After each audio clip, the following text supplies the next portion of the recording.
Good morning friends, मैं हूं नवेद खान और आप देख रहे हैं smart education centre. Daily important current affairs और दैनिक रोज़गार समाचार की इस अपडेट में आप सबका एक बार फिर से मोस्ट वेलकम, इस्तकबाल और स्वागत। फ्रेंड्स, इस वीडियो के अंदर बात करने जा रहे हैं आज के विभिन्न समाचार पत्रों में छपी रोज़गार और शिक्षा जगत से जुड़ी हुई अहम खबरों के बारे में। तो फ्रेंड्स, इस वीडियो को आगे बढ़ाने से पहले आप सबसे एक छोटी सी रिक्वेस्ट हमारी ये है कि अगर आपने अभी तक इस चैनल को सब्सक्राइब नहीं किया है तो इस चैनल को सब्सक्राइब कर दीजिए, साथ ही सामने बने बेल आइकन को प्रेस कर दीजिए, जिससे आपको हमारी आने वाली सभी नई और अहम अपडेट की नोटिफिकेशन वक्त से मिलती रहे। तो आइए फ्रेंड्स, इस वीडियो को शुरू करते हैं। जैसे कि आज आप अपनी स्क्रीन पर देख रहे हैं कि प्रधानाचार्य भर्ती से ज्येष्ठतम अध्यापक होंगे बाहर। इस अपडेट के बारे में कल आपको हमने जो है रूबरू कराया था और अब इसके बारे में पूरी रूपरेखा जो है वो यूपी माध्यमिक शिक्षा सेवा चयन बोर्ड द्वारा जारी कर दी गई है कि प्रधानाचार्य की ये भर्ती अब जो होने जा रही है, इसके अंदर लिखित परीक्षा कितने अंकों की होगी, कितने प्रश्न होंगे और कितने नंबर का इंटरव्यू होगा, तो इसके बारे में आपको अब हम और बताने जा रहे हैं। तो 450 अंकों की होगी लिखित परीक्षा, ख़त्म होगा वेटेज। तो प्रधानाचार्य की जो भर्ती है हायर सेकेंडरी स्कूलों के लिए वो 450 अंक की लिखित परीक्षा होगी और इसी के साथ साथ जो है इसके अंदर 125 बहुविकल्प पे जो है वो प्रश्न पूछे जाएंगे और साथ ही साथ इसका बाद में 50 नंबरों का जो है इसका इंटरव्यू जो है वो रखा गया है। इस तरह से जो है अब ये प्रधानाचार्य की भर्ती की जाएगी। आप इसको इस तरह से मान सकते हैं कि 2021 से पहले जिस तरह से टीजीटी और पीजीटी की भर्ती होती थी, इसी तरह से अब इसकी भर्ती होगी, यानी कि 125 क्वेश्चन पूछे जाएंगे जो कि 450 अंकों के होंगे और उसके बाद जो है 50 नंबर का जो है इसके अंदर इंटरव्यू होगा और जितनी भी तरह के वेटेज यूपी माध्यमिक शिक्षा सेवा चयन बोर्ड देता था उन सबको इसके अंदर ख़त्म कर दिया गया है। उम्मीद है आपको ये सब बहुत अच्छे से समझ आ गया होगा। आइए रुख करते हैं आज की एक और बड़ी अपडेट की तरफ, जो कि हमारे उन सभी साथियों के लिए हैं जो यूपीपीएससी एलटी ग्रेड या उससे पहले जो है वो राजकीय माध्यमिक विद्यालयों में चयनित हो चुके हैं, लेकिन उनको अपने मनमाफिक ज़िला, उनका मनमाफिक स्कूल या कॉलेज नहीं मिल पाया था। तो इस समय जो है उनके ट्रांसफ़र की जो प्रक्रिया है वो माध्यमिक शिक्षा निदेशालय द्वारा जो है वो जारी कर दी गई है और इसी के लिए ये नोटिस जारी किया गया है कि सभी ज़िलों के अंदर जितने भी एलटी ग्रेड के या एलटी ग्रेड से ऊपर जीआईसी के लेक्चरार या प्रिंसिपल कार्यरत इस समय है, सभी का जो डाटा है वो 100 का 100% मानव संपदा पोर्टल पर अपलोड कर दिया जाए और उसी के माध्यम से जो है ये मेरिट बेस्ड जो ट्रांसफ़र का सिस्टम है वहीं से लागू होगा और उसी के आधार पर जो है वो वहाँ पर जो है फिर उसकी ट्रांसफ़र के बाद ज्वाइनिंग भी जो है मानव संपदा पोर्टल के माध्यम से की जाएगी। तो ये न्यूज़ हमारे उन सभी भाइयों के लिए बहुत अहम है और उनके लिए ये खुशी भरी और राहत की खबर है कि उनके ट्रांसफ़र जल्द शुरू होने वाले हैं, जिससे उनको अपने मन माफिक और उनकी पसंद के कॉलेज या ज़िले जो हैं वो मिल सके। आइए रुख करते हैं एक और बड़ी अपडेट की तरफ।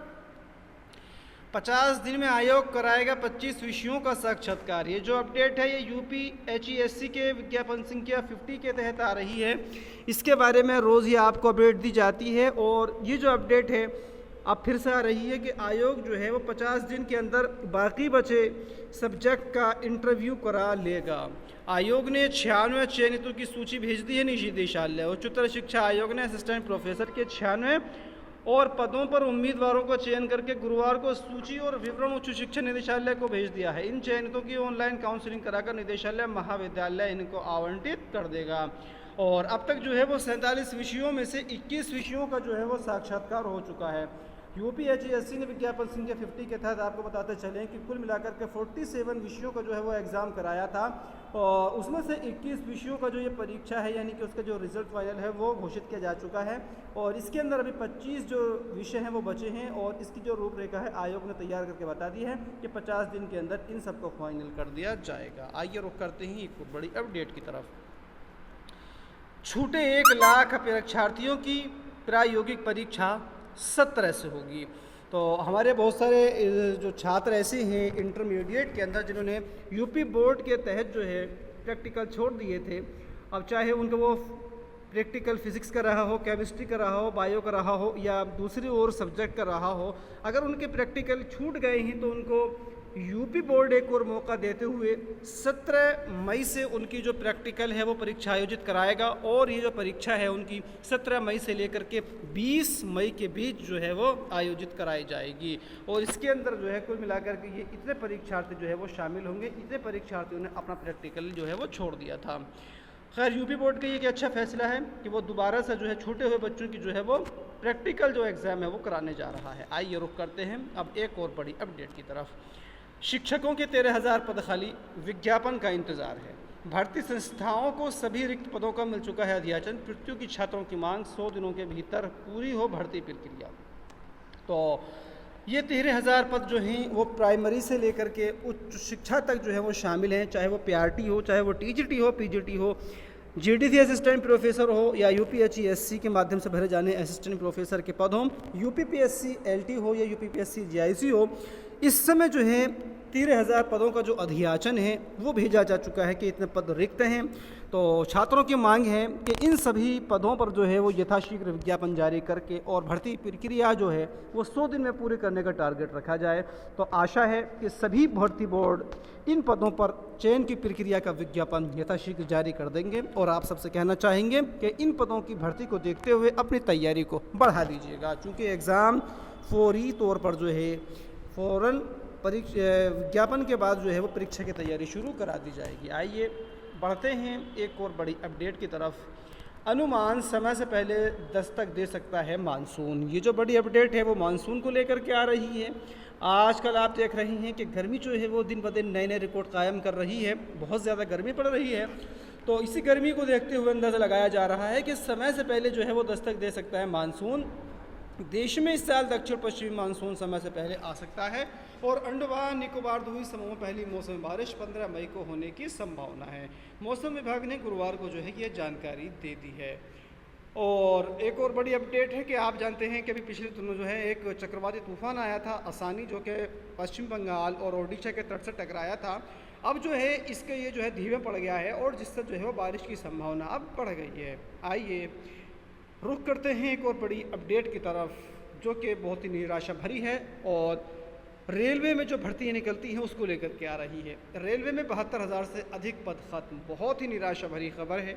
जब से ये योगी सरकार सत्ता में आई है तब से ये लगातार सरकारी भर्तियों को जो है वो कम करती जा रही है और सरकार जो है इस रेलवे का तो ख़ास तौर पर जो है वो निजीकरण जो है वो कर रही है। और इसी निजीकरण के होते हुए ये जो पद हैं वो लगातार ख़त्म किए जा रहे हैं। भारतीय रेल में बीते 6 साल में तृतीय चतुर्थ श्रेणी के 72,000 से अधिक पद जो है वो समाप्त यानी सरेंडर किए जा चुके हैं। जबकि इस अवधि में रेलवे बोर्ड ने सभी जोनल रेलवे को 81,000 पद और समाप्त करने का प्रस्ताव भेजा है। आप ये देखिए कि 72,000 पद जो हैं वो ख़त्म किए जा चुके हैं और 72,000 के बाद 81,000 पद और ख़त्म करने का प्रस्ताव भेजा जा चुका है। हमारे सभी बेरोज़गार मेहनती भाइयों के साथ जो है ये एक छलावा है, एक धोखा दिया जा रहा है। ये नहीं होना चाहिए। एक रेलवे के अंदर भी एक ही रहता था कि जो हमारे दूसरे साथी मेहनत करके नौकरी पा लेते थे, चाहे वो 4th ग्रेड में हो या 3rd ग्रेड में हो, लेकिन रेलवे उन पदों को लगातार समाप्त कर रहा है, जिससे रोज़गार के जो अवसर हैं वो लगातार समाप्त किए जा रहे हैं। ये देश किस तरफ जा रहा है कि रोज़गार के जो अवसर हैं, सरकारी के जो सपना देखता है एक अभ्यर्थी, वो ही ख़त्म किया जा रहा है। जिस तरह से अगर बाँस ना हो तो न बजेगी बाँसुरी, पद नहीं होंगे तो रोज़गार सृजित के अवसर हैं वो नहीं होंगे। तो इसके लिए आवाज़ उठानी होगी, रेलवे में जो पद हैं उनको समाप्त ना किया जाए। और आइए जो है अब बात करते हैं इसी से जुड़ी हुई थोड़ी सी और। पदों की संख्या कम होने का कारण आउटसोर्सिंग है। रेलवे बोर्ड ने एक वरिष्ठ अधिकारी ने बताया कि पदों को समाप्त करने की प्रक्रिया अधिकारियों कर्मचारियों के कार्य अध्ययन प्रदर्शन के आधार पर की जा रही है। ये एक दिल को बहलाने के लिए जो ख्याल है ना कि वो अच्छा है, बहाना है, लेकिन रेलवे में जो पद हैं 3rd ग्रेड 4th ग्रेड के ये कम नहीं किए जाने चाहिए। एक बड़ी तादाद में जो है हमारे बेरोज़गार भाइयों को वहाँ से रोज़गार मिला करता है। एक और ये जो आपकी ख़बर है इसके बारे में भी आपको हम बता चुके हैं पहले ही कि ये जो 13,000 रिक्त शिक्षकों के पद हैं इसके बारे में जो है भर्ती यथाशीघ्र होने वाली है। और एक बार और बताते चले, यहाँ पर 5183 जो पद हैं ये टीजीटी और पीजीटी के एडिट कॉलेजों में खाली हैं, और 1938 पद प्रधानाचार्य के सहायता प्राप्त विद्यालयों में खाली हैं, और 3200 पद जीआईसी के अंदर खाली हैं, और 1500 पद जीआईसी के अंदर जो है वो लेक्चरार के खाली हैं, 3200 एलटी ग्रेड के हैं, और 1500 पद जो हैं ये आपके लेक्चरार के हैं, और 106 पद लेक्चरार लाइब्रेरी राजकीय महाविद्यालयों के, इसके बारे में पहले अपडेट दी जा चुकी है, और 368 पद ये हैं जीडीसी यानी कि राजकीय महाविद्यालयों में असिस्टेंट प्रोफेसर के। तो कुल मिलाकर के ये जो शिक्षकों के पद हैं ये 13,000 पद जो है यहाँ पर पूरे के पूरे रिक्त पड़े हैं, और इनके ऊपर जो भर्ती है वो यथाशीघ्र शुरू हो सकती है, ऐसी उम्मीद की जा रही है। आइए रुख करते हैं कुछ और बड़ी अपडेट की तरफ, जो कि अब आज की बहुत ही अहम करंट अफेयर्स से हैं, जो कि आपके आगामी सभी एग्ज़ाम के अंदर प्रश्न बन करके आ सकते हैं। न्यूजीलैंड के कैंपबेल विल्सन होंगे एयर इंडिया के सीईओ और एमडी। इसको आप नोट कर लीजिएगा, ये सवाल आपको प्रतियोगी परीक्षाओं में देखने को मिल सकता है। टाटा सन्स ने न्यूजीलैंड के कैंपबेल विल्सन को एयर इंडिया का मुख्य कार्यकारी अधिकारी और प्रबंध निदेशक एमडी नियुक्त किया है।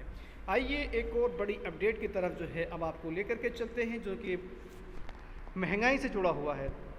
ईंधन और खाने पीने की चीज़ों के दाम बढ़ने से महंगाई दर 7.79% पर, और खुदरा महंगाई में ज़बरदस्त उछाल। आप जानते हैं कि लगातार पेट्रोल और डीजल की जो कीमतें बढ़ रही हैं, इससे जो है महंगाई जो है वो अपने चरम सीमा पर पहुंची हुई है, और ज़बरदस्त उछाल के साथ जो है ये अपने अब तक के सबसे ऊंचाई के स्तर पर है बीते दिनों के अंदर।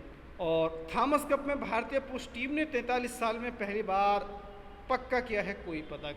तो थॉमस कप जो है आप जानते हैं, सबसे पहले मालूम होना चाहिए कि बैडमिंटन से रिलेटेड है, और 43 साल में भारतीय पुरुष टीम ने जो है इस कप के अंदर कोई पदक के लिए जो है वो पहली बार जो है अपना जो है वो नाम कमाया है। पुरुष बैडमिंटन टीम ने मलेशिया को हराकर सेमीफाइनल में प्रवेश किया है। महिला टीम का हार के साथ उबेर कप में सफ़र जो है समाप्त है, यानी कि जो पुरुष टीम है बैडमिंटन की वो थॉमस कप के इस वक्त सेमीफाइनल में है, और सेमीफाइनल में जाने का मतलब है कि उसे कोई ना कोई पदक मिल ही जाएगा। और हम आशा करते हैं कि हमारी भारतीय बैडमिंटन टीम इस समय जो है वो फाइनल के साथ जो है वो स्वर्ण पदक जो है वो हासिल करे, ऐसी हम उम्मीद करते हैं, और हमारी दुआएं इसके लिए हमारी भारतीय टीम के साथ जुड़ी हुई हैं। और एक और बड़ी अपडेट जो कि हर प्रतियोगी एग्जाम के अंदर नजर आएगी, राजीव कुमार होंगे नए मुख्य चुनाव आयुक्त, 15 मई को संभालेंगे प्रभार। पूर्व वित्त सचिव और चुनाव आयुक्त राजीव कुमार अब देश के नए मुख्य चुनाव आयुक्त बनाए जाएंगे। 15 मई को ये अपनी जो है ओहदा संभाल लेंगे, और इनका जो कार्यकाल है वो 2025 तक रहेगा। तो दोस्तों इसको भी नोट कीजिएगा कि इस वक्त जो है वो मुख्य चुनाव आयुक्त कौन बनेंगे, वो होंगे राजीव कुमार, और इनका जो कार्यकाल है वो कब तक रहेगा, 2025 तक, और 2024 में होने वाले आम चुनाव इन्हीं की देखरेख में संपन्न होंगे। और इस समय जो मौजूदा मुख्य चुनाव आयुक्त हैं वो कौन है, सुशील चंद्रा हैं। तो मुख्य चुनाव आयुक्त सुशील चंद्रा का अब स्थान लेने जा रहे हैं राजीव कुमार। इसको आप नोट कर लीजिएगा कि राजीव कुमार जो है वो मुख्य चुनाव आयुक्त तो अब जो है नए होंगे, जो कि 15 मई को अपना ओहदा संभालेंगे, और ये किसका स्थान लेंगे, सुशील चंद्रा का, और इनका कार्यकाल कितना रहेगा, 2025 तक रहेगा। इसको आप अच्छे से नोट कर लीजिएगा। तो ये जो अपडेट थी आपके लिए बहुत अहम थी। एक और बड़ी अपडेट जो कि इंटरनेशनल है, आपको अपडेट देते हैं। रानिल विक्रमसिंघे बने श्रीलंका के नए प्रधानमंत्री। आप जानते हैं कि आजकल श्रीलंका के अंदर झूठे राष्ट्रवाद का दिखावा करके श्रीलंका की आर्थिक व्यवस्था को तबाह करके वहाँ के जो प्रधानमंत्री हैं वो अपना राजकाज छोड़ करके भाग लिए हैं, और उनके घर को भी जो है वो फूंकने की जो है वो जनता के द्वारा कोशिश की गई थी, और अब उनके श्रीलंका छोड़ने पर जो है वो रोक लगा दी गई है। और वहाँ के राष्ट्रपति ने रानिल विक्रमसिंघे को जो है श्रीलंका का नया प्रधानमंत्री जो है वो अब नियुक्त कर दिया है। और आप देख सकते हैं यहाँ पर कि महिंद्रा राजपक्षे देश छोड़ने पर जो है रोक लगा दी गई है, और संसद करेगी कार्यकारी राष्ट्रपति प्रणाली खत्म करने पर अब विचार। तो इसको भी आप नोट कर लीजिएगा कि श्रीलंका का इस समय जो नया प्रधानमंत्री है वो कौन बना है, रानिल विक्रमसिंघे। तो फ्रेंड्स इस वीडियो में बस इतना ही। अगर ये वीडियो आपको अच्छी लगी हो तो लाइक कीजिएगा, शेयर कीजिएगा, और मिलते हैं एक और नई वीडियो में। तब तक आप सबसे इजाज़त चाहते हैं। बहुत बहुत शुक्रिया।